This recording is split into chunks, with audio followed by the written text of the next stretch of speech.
Welcome to Kiffin's Key, an intellectual resource for the pillar and buttress of the truth, which is the church. This is a project of the London Lyceum, which is dedicated to serious thinking for a serious church. I'm Jordan Stefaniak, president of the London Lyceum, and I'm pumped to be here. As a reminder, go ahead and click subscribe to the show, hit like on the video, and drop a comment below as you think about it. Today, I'm going to be talking about Biblicism. Yes, Biblicism. It's the buzzword, catchword that you find all over the internet these days. If you're not on the internet, maybe you're familiar with the terminology, maybe you're not. Some people think it is a corrosive toxin that ruins all good quality, sound doctrine. Other people think that's just taking care and taking seriously the Bible. And so I want to cut through some of that noise and hopefully explain to you what I think Biblicism is supposed to mean, what it doesn't mean, and anything in between. So I'm going to be relying on one of the articles I wrote for Modern Reformation, and I'm going to walk through a little bit of that, give some commentary on it. So if you're not familiar, I'll drop a link below in the description to this article. This was based on a previous article that I wrote for Journal of Reformed Theology. I'll link that in the description below as well. And it all kind of outgrew out of my THM thesis, really. That article was a chapter in the thesis that I developed and expanded upon. And the reason I went in this direction to think about Biblicism was because at the time, I don't know how many years ago it was now, 2017, 2018, I wanted to write something in defense of classical theism. And I realized that there was a common thread in the evangelicals who were frustrated or cautious or afraid to some degree of classical theism. They looked at classical theism and they say, look, what they're doing is they are taking this straitjacket or this, I guess, almost like this, I don't know, a house or something that you're putting on top of the biblical text and you're not allowing it to speak for itself. And there was this great fear that they were departing from the Bible. And it's this common just thread across those who wanted to modify or reject classical theism was that fear. And it ends up being called Biblicism. Now, evangelicals, I mean, one of the penchants for them is that they have a great, reverent, high love for the Bible, which is an awesome thing. That's a thing that we should always care about, is the Bible. But as with all human loves, we can be disordered in our love, and I think that includes love of the Bible, because that's, well, we're going to get to what it means. I should go ahead and define it up front. Probably, I mean, I don't know how many years ago Biblicism really became a technical term, because it is a technical term. It's not just simply Biblicism means I really like the Bible. It actually has a technical definition. So that's probably part of the confusion up front when you just throw Biblicism out. People get confused. And that's one of the challenges. If you don't like Biblicism, you don't like it, actually, the practice of Biblicism, we should be careful with how we use that terminology, because most people, when they hear that terminology, think that it just means I care about the Bible's my final authority, etc. But that's not what it means.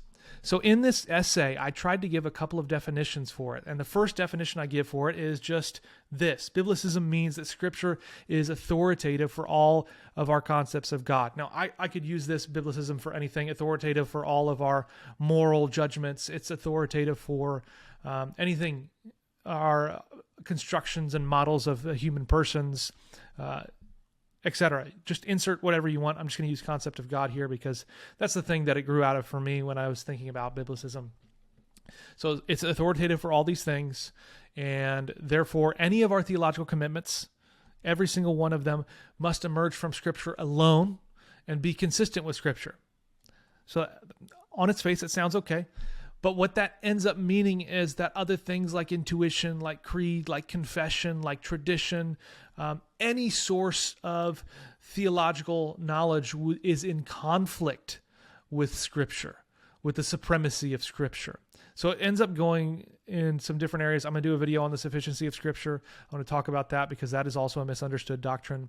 But the key here, I think, is that your theological commitments must emerge from Scripture alone. So anything else outside of it, if anything is playing a role in your theological construction, then it's contaminated. That's what Biblicism, I think, fundamentally has meant in the technical literature. So you see these sort of theological intuitions and practices going on in people in the Reformation period, like the Socinians, and even in other periods like the early church with the Arians and others who use a sort of theological method that says, no, you have to ignore everything except for the very words of Scripture themselves. And if you're adding in anything, even words like Trinity that aren't found in the Scriptures, then you're making faulty judgments. And so that's how I would define Biblicism. There are examples of this in the contemporary literature all over the place. There are people who criticize Thomas Aquinas. I don't want to get in the Thomas wars. I think Thomas is fine. I think he's an intellectual giant. I've learned a lot from him. I'm Thomistic-ish in some ways, but it's really frustrating to me how much people feel like they need to constantly go back to Thomas and defend him, even though when they say it's not Thomas, it's really Thomas. So maybe we'll talk medieval philosophy sometime, theology sometime. We can talk about how Scotus and Henry of Ghent and some of these others are better than Thomas in some ways, in my opinion. I'm a Protestant. I can say that. I'm not a Catholic, so I'm not bound to require Thomas as the best. So some have criticized Thomas. The reason I bring this up, I quote it in the article. The quote is, Thomas's doctrine of God is not rooted in revelation alone, end quote. Therefore, it is faulty. So that's what Biblicism here is doing. It's not allowing anything else to have any input whatsoever. It has to be Scripture, and that's it. Theological commitments that come from somewhere else, that are influenced by something else, whether it's Plato, whether it's Aristotle, whether it's C.S. Lewis, anything, those should be rejected. Now, obviously, I think you hear that, you watch that, you're probably thinking that's not possible. And I think you're right. I think it is impossible. And I'll talk a little bit about the impossibility of it. But a lot of this ends up coming down to a failure to understand what natural theology is.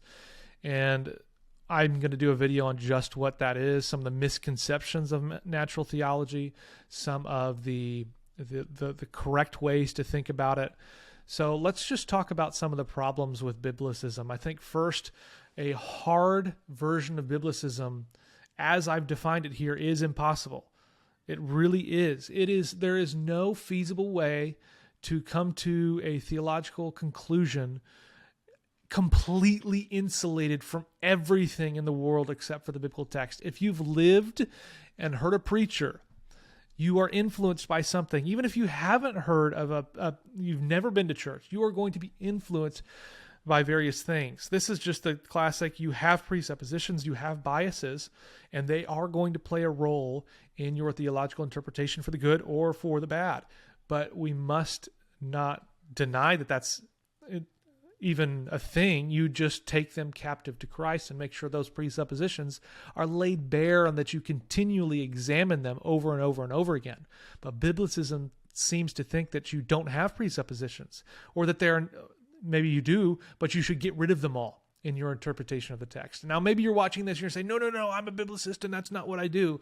Okay, well then let's be clear on what you are doing and what you aren't doing and why you don't like the terminology of Biblicism. So Biblicism, another reason I think it's wrong is it is fundamentally in conflict with various scriptural revelation themselves. Psalm 19:1, it says, the heavens declare the glory of God. Romans 1:20 says that God's invisible attributes, namely his eternal power and divine nature, have been clearly perceived ever since the creation of the world and the things that have been made. His divine nature, his eternal power have been made clear. If we take Biblicism at face value, me looking at the sun and reflecting upon the eternal power of God is somehow inconsistent with Scripture. And I think that's crazy. You just look at these texts here, and what do you say with them? I think Stephen Doobie is onto something. He says, in light of Romans 1, it is not just reason, but faith itself that compels us to affirm the reality of a natural knowledge of God. And again, I'm doing another video on natural theology because that's apparently all the rage. There's a lot of confusion over that, and I hope to offer some clarity, at least from my vantage point. And I've learned and been sharpened a lot in this by questions and comments. So if you have thoughts or disagreements or confusions, drop your comments below. I think there's one more reason I put in here. So a third reason Biblicism is bad news is that it's led to a lot of bad theological construction. And I guess that depends on your own theological commitments, whether it's led to bad theological construction. If you want to deny traditional Orthodox packages of who God is, like God is immutable, then maybe you're not so mad about it. Or even further, you want to deny things like Christ is divine, then you're obviously not bad about it. But me, an Orthodox Reformed Christian, says, no, that's not the true way to think about God. That's not the right way to think about God. And the reason we're getting to these bad interpretations is because we have a problematic method in Biblicism. Now, I do want to mention a couple of other versions of Biblicism. So when I first wrote that article in Journal of Reformed Theology, that's the one I explained earlier. The version of Biblicism is the one that I kind of ran with and said that's what everybody's using. But upon further inspection, as I thought about it and read about it more, which happens all the time, I say things and then I read and think more and I realize, well, I'm not as nuanced or careful as I should have been. I think there were other forms of Biblicism in play, and I've called this temporal Biblicism. So again, this is the idea that Scripture is authoritative for all of our concepts of God, or insert anything else. Therefore, our theological commitments must emerge from Scripture first and be consistent with Scripture. So if we let creed or confession or intuition or anything like that come in first in our theological construction, then we've understood the priority of Scripture. We've misunderstood the Scripture in its entirety. So I think the key here is not just that the Bible alone is the sole resource. It's that the Bible alone is the first resource. And I think you find this sort of approach in Bruce Ware. I originally bucketed him in that first sort of Biblicism, but I think upon further inspection, I think he's in this second one. And I think it sounds pious, it sounds appropriate, but I think that there are still problems with this. I still think it's impossible in a lot of ways to do this. So in this essay, I talk about good dogmatic order. And I think it is important to come to Scripture first and allow that to be the first primary influence on your knowledge of God. That is absolutely crucial. But that's not always the case. I mean, there's a lot of us who we have intuitions, we have things that our parents have taught us, we have things that our churches have taught us that we haven't yet come to. And that doesn't necessarily mean they're wrong. Maybe they are, maybe they're not. And I think a helpful distinction to use here is how the Reformed tradition spoke of the ontological principle of knowledge and the external cognitive principle of knowledge. So there's this ontological principle, who is the Spirit himself, and then there's the infallible external cognitive principle of knowledge, which is Scripture. But then you also have this third thing, which is the internal cognitive principle. This is the fallible principle, that is the Spirit causing knowledge to be received. It's contemplated and confessed. Now, it's not fallible because the Spirit's fallible. He's infallible. It's fallible because of our own reception of it. So I think such an understanding of the epistemic ordering of how we come to know things is decidedly not temporal in nature. We are going to know things sometimes before we read Scripture, and that's not necessarily a bad thing. It just means we need to correct those things we read and knew before upon further inspection with Scripture. We're not allowed to allow Scripture to be subordinated to our prior feelings or our thoughts. Everything still functions fundamentally under this ordering where Scripture is the supreme order, but that doesn't mean temporally we must come to Scripture first. It's a good idea to do that, but it's not necessarily always essential to do that. So we can talk about that a little bit more. I think that might be a fun topic to tease out a little bit. You can go read my article. I talk about this quite a bit and the nature of natural theology, etc.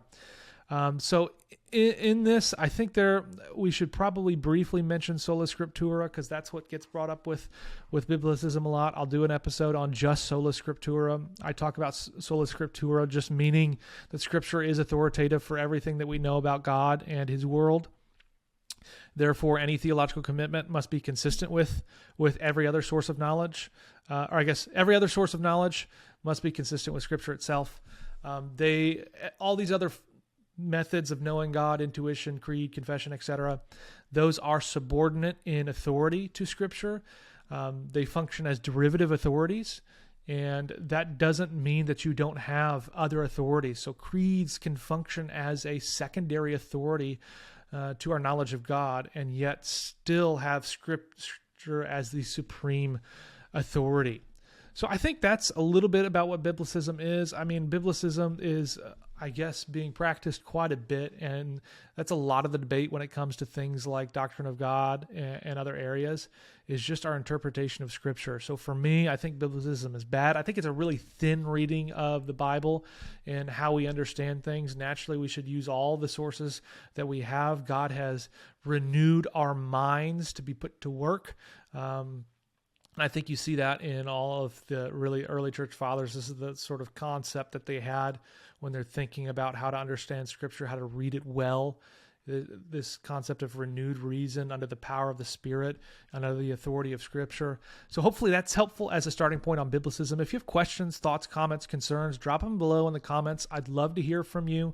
If you're sitting here thinking, I don't think you've got Biblicism right, okay, tell me about it. If you think I've nailed it, tell me about it. If you have an area or a question that you have further about what Biblicism might be, tell me about that too.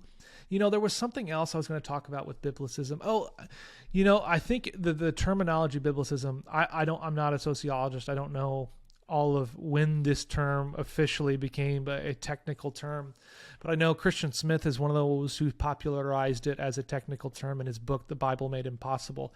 And I don't follow how he describes Biblicism. He gives like 10 different things of what it is. I only take one or two of his definitions and say, yeah, that's part of Biblicism. So if you don't connect those two things, I'm not following Christian Smith and everything. I think his book is actually helpful. He's written a lot of important things, but I think he makes some serious mistakes, some serious misunderstandings in that book. I haven't read it in a while, so I can't tell you offhand what those things are because I'm talking off the cuff just about Biblicism here. And it reminds me, I've done a couple of podcast episodes, I think, on Biblicism. I think I did one with Joe Thorne on Doctrine and Devotion. We did one old time ago on the London Lyceum. I'm terrified of what I said. Hopefully it's okay, but I'll link to those things in the description too, so you can check them out. But again, comment below. Love to hear what you think, and I look forward to thinking with you guys soon.